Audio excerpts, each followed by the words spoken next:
Hello guys, আমি Deepak, welcome back to my channel. So এখন আমি এই ভিডিওর মধ্যে কথা বলবো বরবাদকে নিয়ে, শাকিব খানের বরবাদ। এবং প্রিভিয়াসলি কিন্তু আমি একটা ভিডিওতে আপডেট দিয়েছিলাম যে বরবাদে শাকিব খানের সঙ্গে আমরা অনেকের নাম তো উঠে আসছে, সেখানে আমি ইদিকা বলি বা সাবনুর বলি বা সাবিলা নূর বলি, এদের প্রত্যেকের নাম কিন্তু উঠে আসছে। বাট অ্যাকচুয়ালি অথেন্টিক যে নিউজ, সেই নিউজটা কিন্তু আমাদের কাছে নেই বর্তমানে।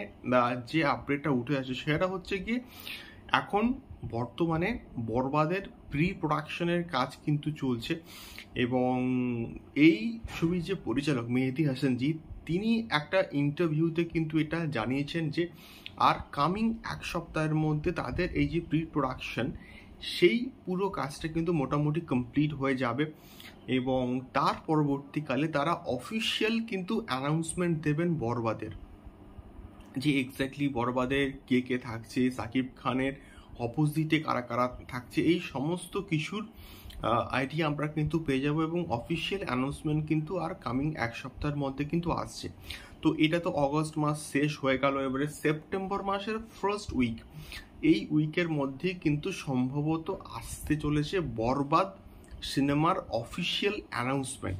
এবং সেখানেই আমরা এক্স্যাক্টলি বুঝতে পারবো যে বরবাদে কে থাকছে, ইদিকা পল থাকছে না, না সাবিলা নূর থাকছে, না না আর অন্য কেউ থাকছে।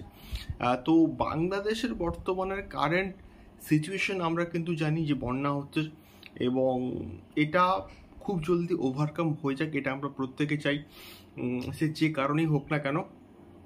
তো সেক্ষেত্রে এই সিচুয়েশনটা সম্ভবত থেকে ঠিক হয়ে গেলেই বরবাদের আমরা কিন্তু এক্সক্লুসিভ কিছু কিছু আপডেট পেতে পারি। এবং তার সঙ্গে সঙ্গে অফিসিয়াল যে অ্যানাউন্সমেন্ট বরবাদের, সেটা কিন্তু আসতে পারে কামিং সেপ্টেম্বর মাসের ফার্স্ট উইকের মধ্যে। দেখা যাক কি হয়।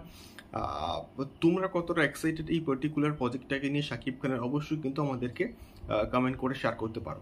দেখা হচ্ছে পরবর্তী ভিডিওতে বরবাদ সংক্রান্ত আরও অনেক অনেক এক্সক্লুসিভ আপডেটস নিয়ে। টাটা।